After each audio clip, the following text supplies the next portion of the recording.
Well, if somebody judges someone, you can always assume that he has a very strong inner critic and that it's out-projected self-judgment or self-blame.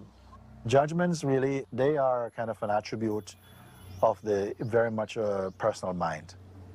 It's always judging, always uncomfortable, not comfortable with itself first of all. And then it starts to pick on the other, you see. Then the other is responsible for how I feel and the other is doing this and so on. This is what comes up. Dass wir uns gegenseitig Leid zufügen, entsteht dadurch, dass wir denken, der andere hat mehr als ich oder der ist irgendwie übervorteilt und der steht in Konkurrenz zu mir, der nimmt mir irgendetwas weg. Aber wenn wir dann mal tiefer reinspüren, auf der Urebene, da wollen wir alle das Gleiche, nämlich wir wollen glücklich sein, uns ausdrücken, wir wollen geliebt sein und uns gegenseitig lieben und einfach ein freudvolles, erfülltes Leben leben.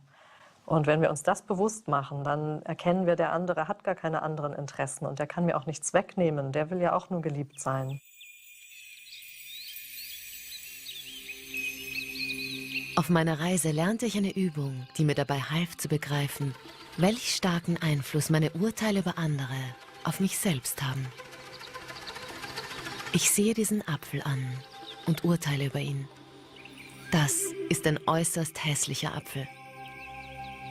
Wie fühle ich mich dabei?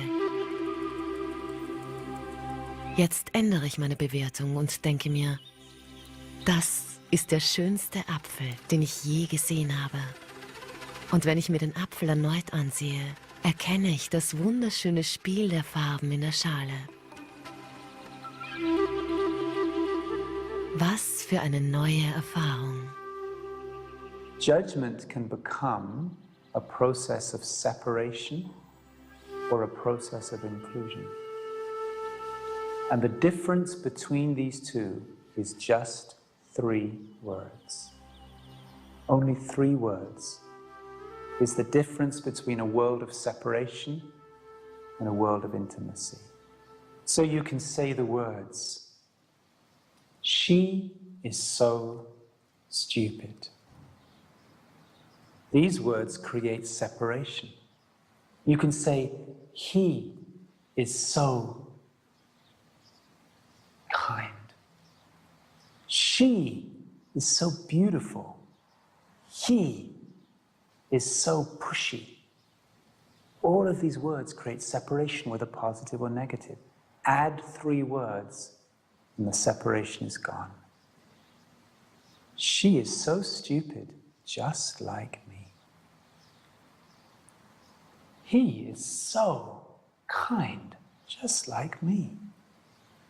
Ah, she's so beautiful, just like me. He's such an idiot, he's so pushy, just like me. 3 words is the difference between separation and oneness. You can't stop the mind from judging. Add 3 words and that judgment becomes a different world. So wie ich. Geniale Idee. Aber was, wenn ich trotzdem noch wütend auf jemanden werde oder andere Emotionen mich aufwühlen? Wie soll ich damit umgehen? Emotionen sind dafür da, dass wir wahrnehmen, wie weit wir mit uns selbst im Reinen sind, wie weit wir unsere Bedürfnisse leben. Wenn wir starke negative Emotionen haben, dann sind wir ganz weit von uns selbst entfernt und dann wollen diese Emotionen uns anzeigen, Achtung, schau mal dahin. Denn unsere Zellen oder unserem Zellbewusstsein, unserem Ich ist es ja darum gelegen, sich wohlzufühlen. Das heißt, alles, was sich irgendwie unangenehm anfühlt, muss verändert werden, wieder hin zum Wohlfühlen.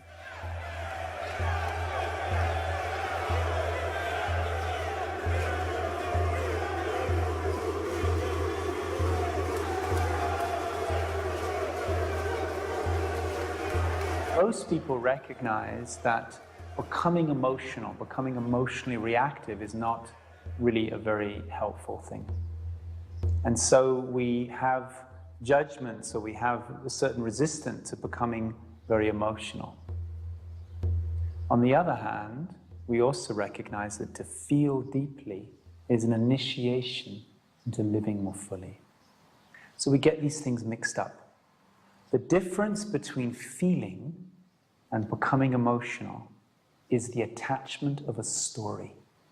The need to know why I'm having this feeling. Auf Bali wanderte ich einmal mit Freunden zu einem Wasserfall. Plötzlich war mein 7-jähriger Sohn Moritz verschwunden. 2 Stunden lang suchte ich ihn verzweifelt im verregneten Dschungel. Schließlich tauchte er zusammen mit 2 meiner Freunde wieder auf, die mir nicht gesagt hatten, dass sie ihn zu einem anderen Wasserfall mitgenommen hatten. Selbst jetzt, wo er längst wieder hier war ich wütend auf meine Freunde. Bis mir einfiel, was mir Arjuna Adar gesagt hatte. When you feel angry, see if it's possible to feel the anger, even to express the anger for a couple of minutes. Oh, it feels so angry I could kill. Why, what's wrong? I don't know, I just feel this way and it feels good. This is liberating. If you enter into anger without any story, the anger becomes power. The power becomes your original nature, which is love. If you enter into anger with a story, it's focused on something else. Now there's blame, you did this, and this is why I feel this, and you made me feel, and you enter into an endless realm now of action and response, and so it goes on and on and on. Becoming emotional will wrap you up more in the traps of the thinking mind. Feeling deeply will bring you home to yourself. Your feelings become a teacher, a guide, when you can follow them free of thought. Gefühle. Was für eine kraftvolle Energiequelle. Wenn ich es vermeide, anderen die Schuld zuzuweisen und persönliche Geschichten daran zu hängen. Aber was, wenn ich es trotzdem tue? Many of us hold the grievances, the hurts that we've had inside for generations. Look at the wars that are going on in the world. People fighting against each other because they hold anger towards each other. I think one of the most important tools that we can develop as human beings is something called forgiveness. And even when we take that word, we take the word forgiving. It literally means forgiving.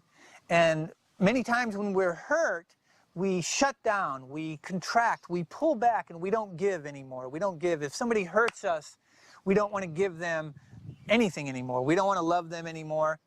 Where somebody did something terrible to us, and now I am a better person than they are because of what they did, and now you can see how great I am, or you can see how sad I am, or how my life is. And the issue around forgiveness that people don't understand is that when you forgive, you have to let go of the personality you created. Now imagine loving that image inside your mind. That's a choice that you could make right now. You could love your mate, your partner, your dog, anybody who you've ever thought to be hurt or angry about. You could right now, inside your own mind, bring up that image and make a choice to love that person or that thing or that place. And that changes not only the dynamics of the way you think, but the way you feel, the way you perceive life, the way you experience life is really that simple. It's a thought. When I forgive, I let go of the past. And when I let go of the past, there's no thing there, nothing. So in the space of nothing, all is possible. This is a space in which alchemy happens. This is the place in which magic happens. This is the place in which creation happens. But you can't get to magic and creation without forgiveness. Forgiveness of yourself, forgiveness of others. And a great example from my life was that my stepfather ran off with the marriage counselor that he and my mother were seeing because of his affairs with other women, and then had an affair with the marriage counselor and left.